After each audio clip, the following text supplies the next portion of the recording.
Hi, and thank you for checking out the Kickstarter. This is for my middle grade book, Tamora Carter, Goblin Queen. It's a book that it's special to me. It's one that I wrote when I needed fun, I needed joy, I needed hope. It's got some characters who mean a lot, and best of all, it has goblins. Tonight, I'm going to be reading the first two chapters of the book, so feel free to tune in, listen in, and enjoy. Tamora Carter, Goblin Queen. Chapter 1. Honey Badger versus Goblins. Tamora used to come to roller derby practice for the sheer joy of pushing herself until every muscle in her body ached. And spending 2.5 hours kicking butt, of course. Since her best friend Andre had vanished 2 weeks ago, she'd come to escape. The moment she entered the Crystal Lewis skating rink, 12-year-old Tamora Carter and all of her problems disappeared, and she was T-Rex of the Grand River Honey Badgers. She was playing as a blocker in tonight's scrimmage, doing her best to clear a path for her team's jammer to lap the red team, while preventing the red jammer from lapping hers. It was like a loud, chaotic, full-contact race on roller skates. It was just what she needed. Tamora's team was down 4 points in this scrimmage. A peek over her shoulder showed the red jammer closing in. Sweat dripped from beneath her helmet. She jerked her head to keep it from her eyes, then spread her skates into a partial split. Dazer, a heavyset girl to her left, did the same. Both girls turned their skates inward, cutting their speed and blocking the track, forcing the red team's jammer to slow down behind them. "Nice teamwork!" The shout came from their coach, a meaty woman who went by the nickname Vorpal Thorn. Thorn's voice sliced through the clacking of skate wheels and the grunts of the skaters like a plow through Michigan's winter slush. She was the fastest skater Tamora had ever seen, and she had the power of a monster truck. The red jammer put on a burst of speed, aiming to sneak between Tamora and Dazer. Tamora's leg muscles protested as she stretched to try and stop her, but it was too late. The jammer vaulted over their outspread skates. It was a risky move, but a good one. Dazer flinched and swerved out of bounds. The red team cheered. Tamora ground her teeth into her mouthguard and glanced back to check the rest of her team. The white jammer was coming up fast. Tamora raced ahead, ignoring the burning in her legs as she positioned herself to interfere with the red blockers. If they couldn't stop the red team, they could at least score a few more points of their own. "T-Rex, get back here!" shouted one of her teammates. Tamora hugged the inner curve of the track and kept going. Up ahead, the 4 red blockers had come together as a human dam.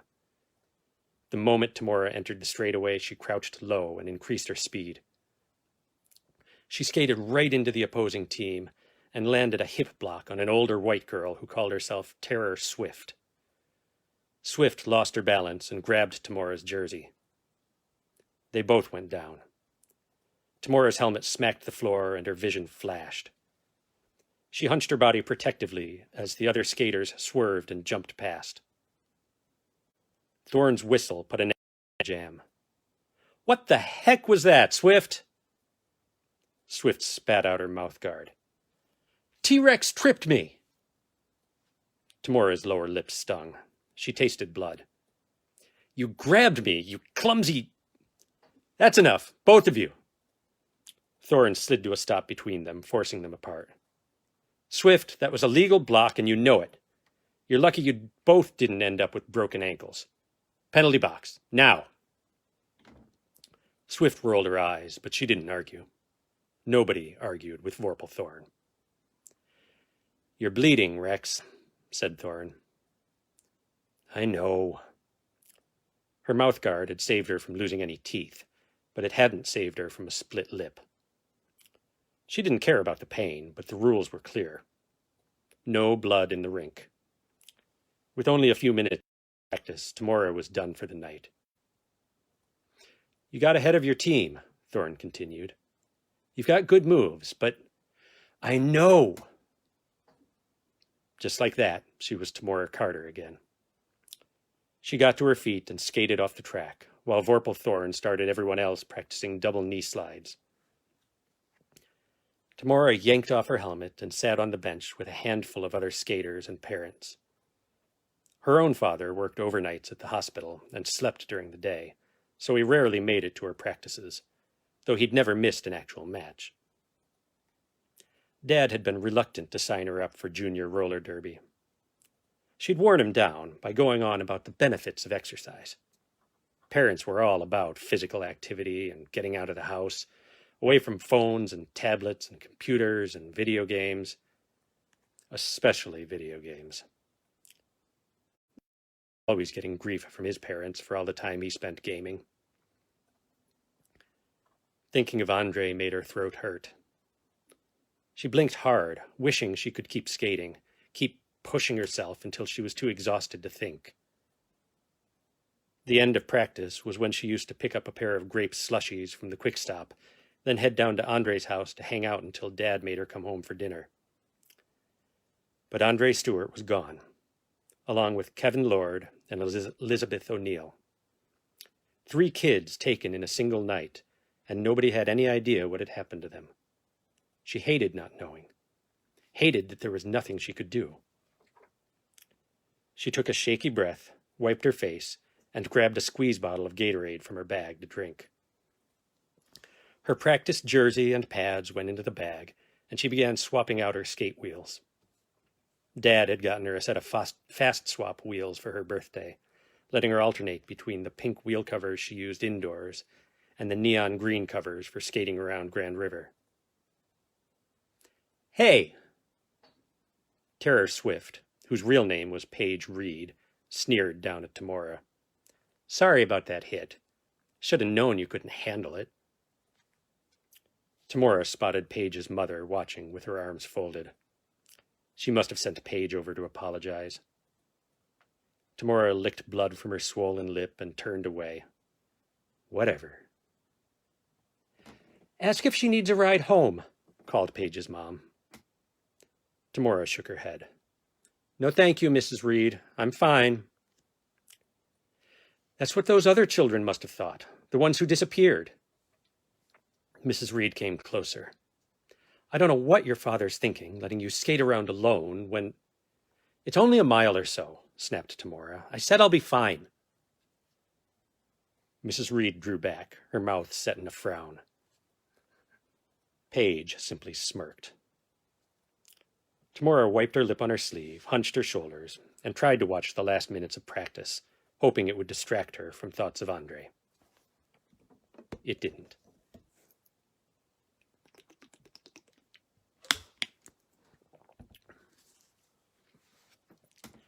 While everyone else left through the front door to the big lot, Tamora shouldered her bag and whirled down the hall toward the back. Dad isn't letting me skate around alone, she muttered to herself. In order to let her do that, he'd have to know about it. Dad was under the impression that Tamora would be coming home with a group of friends from practice, an impression Tamora had encouraged by telling him she'd be coming home with a group of friends from practice. Since Dad would be busy getting dinner ready, he'd never know. She felt bad about lying, but not bad enough to stop. It wasn't far from the rink to her house, and she'd been skating all over Grand River for years without any trouble. The back lot was for employees only, which in this case meant Vorpal Thorn. For such a large woman, the coach had a tiny car, a yellow Mini Cooper convertible with black racing stripes. She parked directly under the flickering, pole-mounted light. Tamora moved closer. The car's roof was torn. It had been fine 2 hours ago when she passed it on her way in. Someone must have broken in during practice. She started to turn back when voices by the rusted green dumpster across the lot caught her attention. It sounded like a pair of kids arguing. Can't eat that, said one, a girl. Too many bugs on it. Can too, a boy replied. This was followed by a loud yelp. Bugs stabbed Gulk's tongue! The girl's laughter echoed through the parking lot. Tamora skated cautiously toward the dumpster.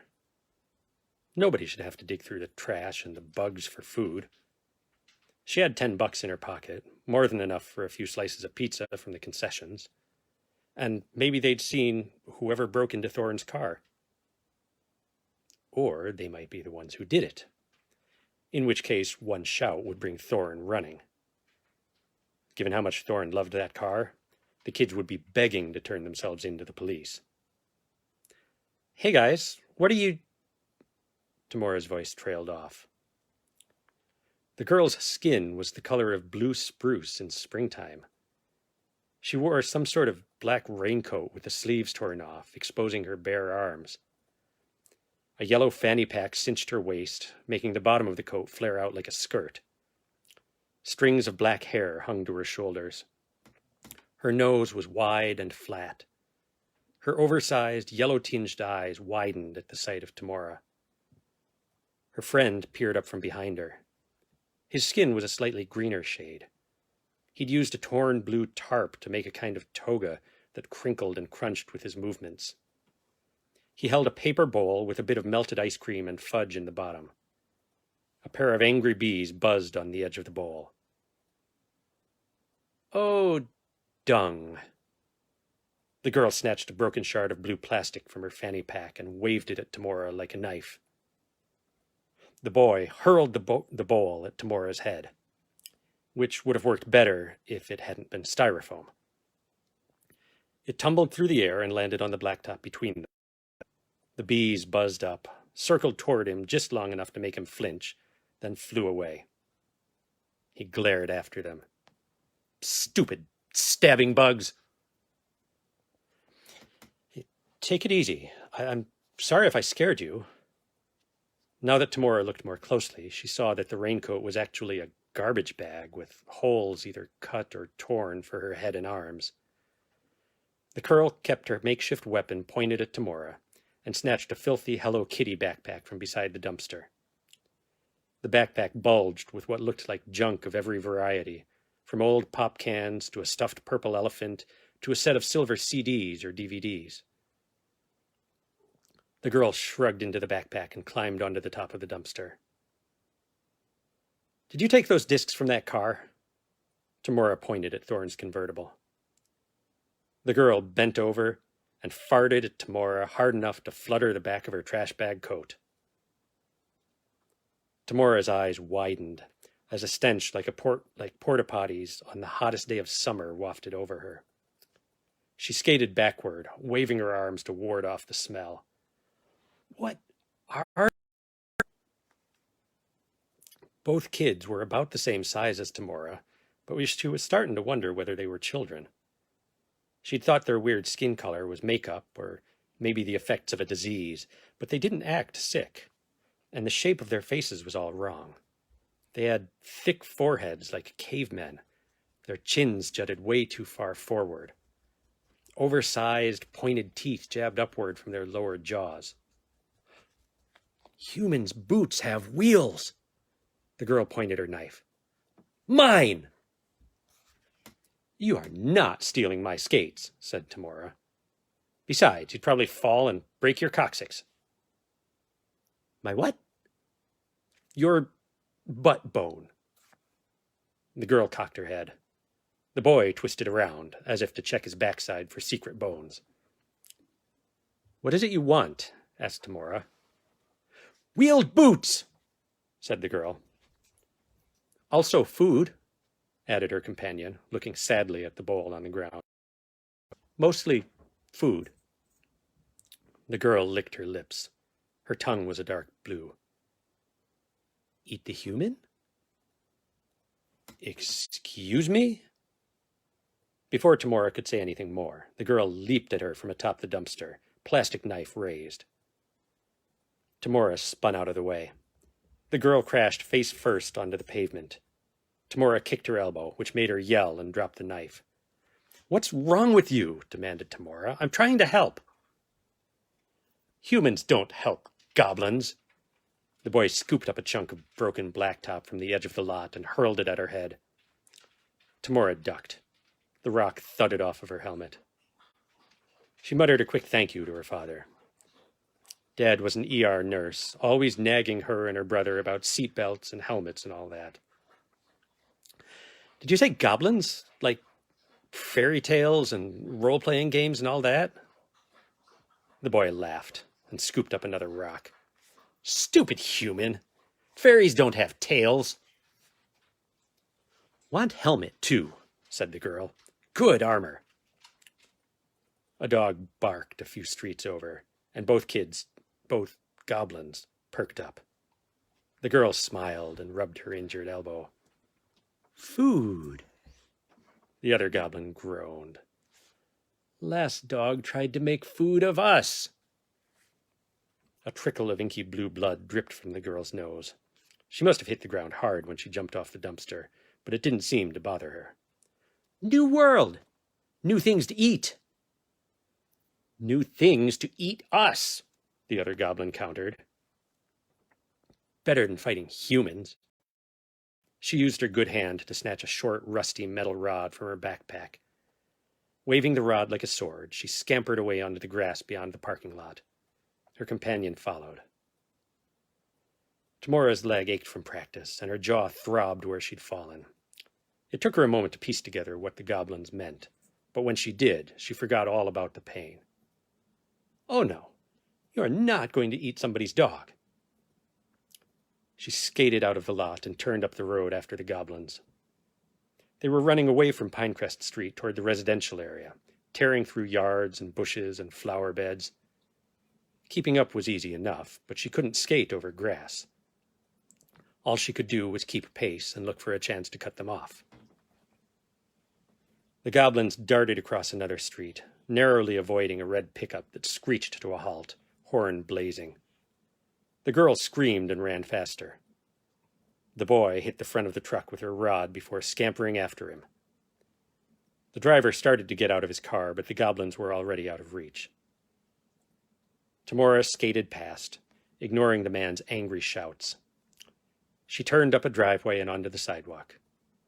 She'd lost sight of the goblins, but the sound of barking dogs told her where they were going. She pumped faster. Another block up, she spotted the goblins next to a blue one-story house on the corner with a fenced-in backyard. A pair of beagles pawed the fence and yapped at the top of their small lungs. The boy started to climb the fence, while the girl stepped onto the sidewalk and readied her metal club. You should have stayed on the grass, Goblin Girl. She probably expected Tamora to slow down. Instead, she bent both knees, dropped her weight, and skated hard. By the time the goblin drew back to swing, Tamora was there. She slammed her shoulder and hip into the goblin's side. The goblin spun in a circle before toppling backward into the grass. The metal rod landed in the road with a loud clank. Tamora spread her arms for balance as she slowed, then spun. One goblin down. The other was halfway over the fence. He reached for the dogs, but yanked his hand back with a cry when the beagles nipped at his fingers. Hey! Tamora raced toward him, picking up speed before jumping from the sidewalk onto the grass. The instant her skates hit the ground, she started to fall. She turned her momentum into another desperate, uncontrolled jump, driving her into the goblin's hips. He shrieked, and they both fell onto the grass. Tamora landed on her back, on her equipment bag, which promised to leave an interesting set of bruises along her spine. She reached for the fence to pull herself up. The goblins were backing away. You win, said the girl. You eat the dogs. Told you, the other muttered. Humans all cursed. Dogs too. And stabbing bugs. Everything cursed. They turned and fled toward the woods behind Schoolcraft Street. Tamora wouldn't make it 3 feet on the trails in her skates. That's what happens when you mess with a derby girl, she called after them. Especially a honey badger. She glared after them until they vanished among the trees. Grimacing, she adjusted her bag and stretched her shoulder. Once she was sure the goblins weren't coming back, she turned and started home. First, Andre and the other kids disappeared, and then goblins showed up? What the heck was going on? Chapter 2. Missing Friends.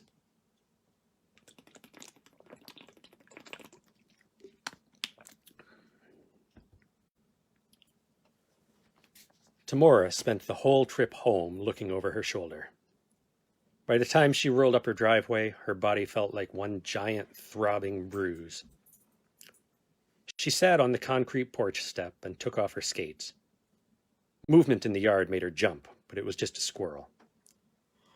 She searched the shadows, then looked up and down the street one last time before heading inside in her socks.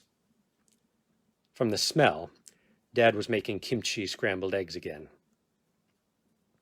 He worked long overnight shifts, so supper for Tamora and her older brother Mac was breakfast for Dad. He called it bupper, or sometimes burper, which always got a laugh from Mac. "That you, Tam?" Dad's voice echoed from the kitchen. "Nope, I'm a goblin. I'm here to eat your pets." "Could you start with the pigeon my daughter keeps in her room?" "Dad!" "Well, if you're not interested in the pigeon, these eggs will be ready in about 5 minutes. She moved into the living room, where Mac had spread a minefield of Legos over the carpet. She tiptoed to the couch and sat down to see what he was working on. He'd clipped several upward-pointed swords and spears onto linked green base plates, like a farmer's field of plastic weaponry. A large, partially constructed yellow woman was stepping from a blue base plate onto the blades. Scattered red bricks beneath her feet looked like drops of blood. "What are you building?" He didn't answer, of course, nor did he look up from his work. But after several seconds, he pointed toward the television, which was playing Disney's The Little Mermaid. Where most 14-year-old boys were into sports or girls or things like that, Mac was obsessed with fairy tales and folk stories. He liked to draw or build characters from whatever story he was fixated on. Tamora remembered him going on about the Hans Christian Andersen version of The Little Mermaid last week, and how the mermaid was cursed to endure pain like knives stabbing her feet with every step she took on land. Mac chewed absently on a Lego spear as he worked. Appa, the family's sheepdog, was curled up beside him like a giant furry black and white beanbag chair. The dog was so deaf she hadn't heard Tamora come home. Like all their pets, Appa was a rescue. Nobody had wanted to adopt a deaf dog with matted fur from the Humane Society. Nobody but Tamora, who'd homed in on the shaggy beast and refused to budge until Dad signed the adoption papers. Over on the recliner, an orange cat stretched, then started sneezing so hard he fell out of the chair. He regained his feet, licked snot from his nose, and padded over to the couch as if nothing had happened. Tamora had found the long-haired Himalayan roaming the streets a year ago. Smush for his scrunched-in face. With his patchy fur and constantly running nose, Dad had described the pathetic cat as exactly the kind of animal Tam would bring home. Smush purred in anticipation as he flopped down on Tamora's leg. She scratched behind his ears. Within seconds, the pink tip of his tongue was poking from his mouth, and he'd begun to drool. "Mac, in all the stories you've read, do goblins ever steal people? Or," she swallowed, "or eat them?" He kept building, pressing bits of what looked like seaweed onto his mermaid, then reached for his iPad. His fingers raced over the screen, and the software's artificial, British-sounding voice said, "There's the 1986 movie Labyrinth. The Goblin King, Jareth, stole a baby from a girl named Sarah. Maurice Sendak wrote a picture book called Outside Over There. Goblins steal Ida's little sister and replace her with a changeling, a baby made of ice. The book was based partly on the Lindbergh kidnapping on March 1st, 1932, and was one of the inspirations for Labyrinth. Mac rarely spoke aloud, finding it easier and less stressful to write or to type. He'd never explained why he chose the UK voice setting for his text-to-speech app, but he'd used it for as long as Tamora could remember. The software showed a split screen. He could type out his words or click common phrases on one side, and the other showed his words in large type for people to read. There are lots of stories about goblins and other fairies taking babies and leaving changelings, he continued, rocking in place as he typed. People use the stories to explain children who were born different. Do goblins and fairies only take babies? Tam Lin is one of the most famous stories about a grown man being stolen. Not by goblins, but by fairies. It's more than 400 years old. What about older kids? Tamora interrupted. Mac hesitated longer this time. Normally, Tamora didn't mind waiting for him to organize his thoughts, but tonight it was all she could do to keep from snapping at him. She knew pushing Mac would only upset him, so she clenched her jaw and kept petting Smush, even as his drool puddles spread. Is this about Andre? Mac finally asked. I don't know. Maybe. It couldn't be coincidence, could it? 3 people disappeared, and then 2 goblins showed up, stealing stuff and complaining about humans being cursed. Except the goblins had run away from her, a 12-year-old girl. How could they have overpowered Andre? Let alone the other 2 missing kids. Kevin Lord was a football player, and 2 years older than Tamora. He would have torn through the goblins like Appa through a flower bed. Mac kept building, but Tamora knew he was listening. Where most people could filter out distractions or focus on one voice, Mac heard it all, even if he couldn't process it. It was the difference between eating dinner one bite at a time and having it all force-fed to you in a single mouthful. Mac would be starting 9th grade next month. He was large for his age, with black hair and a few spots of acne on his nose and forehead. He usually wore khakis and 2 tight polo shirts with the buttons cut off to keep him from chewing them. What do you think happened to Andre and the others? She asked. He didn't answer. Either he didn't have any ideas or he found it too upsetting to talk about. Possibly both. You didn't say whether goblins ate people. It depends on the story, but not usually. Someone needed to pass that information along to the goblins Tamora had met tonight. Burper is served, Dad called, earning a giggle from Mac. Tamora lifted Smush from her lap and grimaced at the drool spot he'd left behind. Mac kept working. He'd join them as soon as he reached a good stopping point. The stone-topped island in the middle of the kitchen served as the makeshift table for family meals. The instant Tamora sat down, Dad frowned and asked, "What happened to your lip?" "I took a spill at practice." "Do you want ice?" She shook her head. "If I'd known, I would have made something less spicy." "Don't worry about it." Dad had been adopted from South Korea as a baby and raised in Tennessee, so his English was perfect save for a slight drawl. He hadn't started teaching himself Korean or researching the country of his birth until college. He still went by his American name of Scott, but he and Mom had given both children Korean middle names, Sujin for Tamora, and Hyunjin for her brother. He was right about the spiciness. The eggs diluted it a bit, and Tamora tried to keep from touching her lower lip with her food, but by the 3rd bite her cut was burning. She took a sip of milk and sucked her lip into her mouth. Milk extinguished the worst of the fire. Mac appeared in the doorway and sniffed like a dog tracking his prey. "Don't worry," said Dad. "No onions, peppers, or meat, and I kept your eggs separate." Mac was the pickiest eater Tamora knew. He couldn't stand mixing most foods together, or even letting them touch one another, and he'd starve before letting certain foods touch his lips. He sat down, hunched over his plate, and started eating. Tamora set down her fork and, as casually as she could, asked, "Dad, has anyone come into the hospital lately talking about seeing monsters?" "Nothing unusual. We had one lady last month come in talking about toilet gremlins.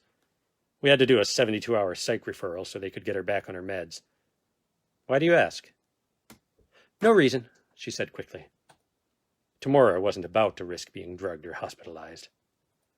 She could see the worry in his eyes, behind his rectangular, black-framed glasses. Since Andre disappeared, he'd been treating her like fragile china. "Hey, didn't you say you once had a woman come in who'd been drinking silver?" "Colloidal silver, that's right. She thought it would protect her from cancer. The only effect was that it turned her skin a weird blue-gray color." "Did it do anything else?" Tamora asked. "Like mess up her teeth or change her blood?" "Nothing like that. She looked like an android, but otherwise she was perfectly healthy." He rubbed the small tuft of beard beneath his lip. He called it a soul patch, but to Tamora it looked like a short, fat black caterpillar had hitched a ride on his chin. "Why the sudden interest in life at the hospital?" "Oh, just something I saw on the internet," she lied. "A list of crazy emergency room stories." Maybe there was some other explanation for the so-called goblins, but deep down she didn't believe it. Those teeth, the blue blood, she knew in her gut they were real, just as she knew there had to be a connection to Andre's disappearance. Whatever was going on, Tamora intended to find out.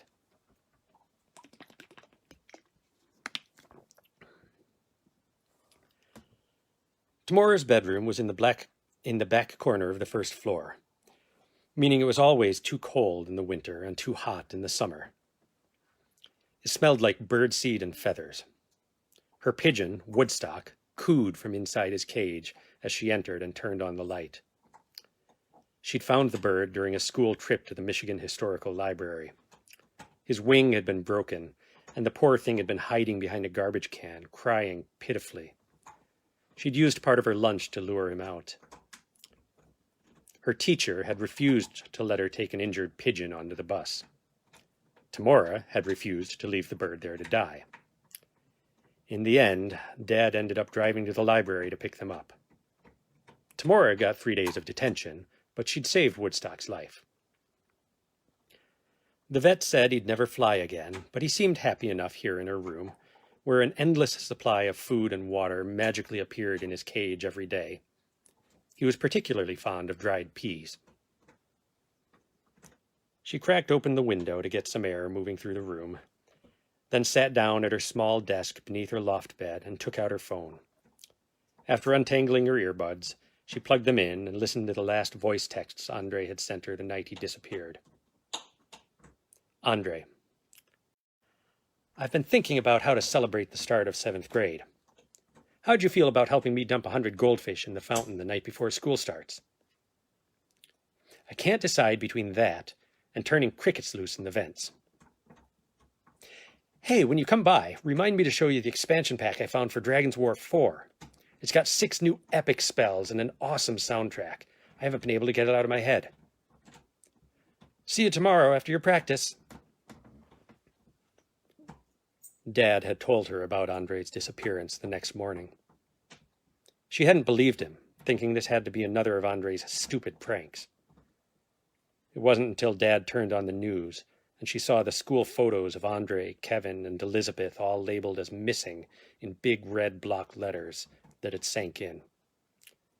She turned it off when they switched to footage of police dogs searching the yard around Andre's house. Andre's humor was one of the things that had drawn them together back in second grade. That was right after Mom had left. They'd just moved to Grand River from Dearborn. On the first day of school, she'd found herself in the cafeteria with a Tupperware container full of Dad's Napa cabbage kimchi, while everyone else was scarfing down sandwiches and Lunchables and chips. Her meal of fermented cabbage, radish, and onions stood out like a fart in church. "What is that?" asked a pale kid with a smear of grape jelly on his t-shirt. He plopped down in the seat across from her. "Looks like seaweed and puke." Her cheeks felt hot. She ignored him and jammed her plastic fork into the kimchi. Several other kids joined the first. A brown-skinned boy with a round face and a gap-toothed grin leaned closer. "What's it taste like?" Tamora pushed the Tupperware container across the table. "Try it and find out." "Don't do it, Andre," said Grape Jelly. "My sister says Chinese food is made from cats." "It's Korean," Tamora snapped, "and your sister's an idiot." "At least we don't eat seaweed puke." "That's because you're scared." She folded her arms. "Go ahead, take a bite. I dare you." Andre grinned. "I'll do it." Before she could warn him, he'd speared an enormous forkful of kimchi and shoved it into his mouth. He chewed twice, and his triumphant grin disappeared. He opened his mouth and gasped like a fish out of water. He leaned over the table, snatched Tamora's thermos, and poured cherry Kool-Aid into his mouth. Tamora and the other kids howled with laughter. Andre finished drinking, slammed the thermos down, and stared at Tamora with newfound respect. He grabbed a napkin and blew his nose. "Wow! Mike, you gotta try this!" Grape Jelly Boy, Mike, shook his head. "No way." "Wimp." Tamora reclaimed her food and took a bite, doing her best to act like it was no big deal, but secretly loving their awestruck expressions. "We should bring in some for Miss Hereford," said Andre. "Can you imagine? You can tell her people give food where you come from, and it would be an insult if she doesn't eat the whole thing." "I come from Dearborn," said Tamora. "She doesn't know that." They'd been friends ever since. Tamora never managed to convince Dad to let her take a batch of kimchi to their teacher, but Andre found other ways of livening up the second grade, like his chocolate cupcakes that were actually frosted cakes of baked meatloaf. Tamora pulled a news printout off the bulletin board on the wall beside her desk. She'd memorized the entire article. 3 photos were printed in color beneath the headline, "State Police Join Search for Missing Children." Kevin Lord, Andre Stewart, and Elizabeth Lizzie O'Neill. Lizzie was the youngest, and would have started 4th grade next month. She was described as a shy girl and a bit of a bookworm. Kevin was a football player and straight-A student. She skipped to the part about Andre, who'd last been seen at home wearing a gray Power Rangers t-shirt and black jeans. Because Andre was into video games, the police had spent a lot of time examining the family's computers, in case he'd gotten mixed up with an online predator. They'd even questioned Tamora, asking if Andre had been happy at home, if he'd ever talked about running away, if she'd noticed anything unusual about him before he disappeared. What would the police say if she called to report a pair of goblins who'd assaulted her with scraps of garbage before running off to try to eat beagles? They'd probably lock her up. She'd have to find the goblins herself. She could head out tomorrow morning after Dad got home and went to bed. She'd start at the skating rink to see if the goblins had dropped anything that could help her track them down. Then she could check the woods behind Schoolcraft. Maybe she could figure out where they'd gone when they ran off. The bedroom door opened, and Dad poked his head in. "I'm leaving for work. Don't stay up too late." "I won't." He stepped inside, and his attention went to the article in Tamora's hands.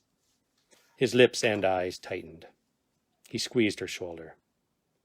"They'll find him, Tam." She didn't answer.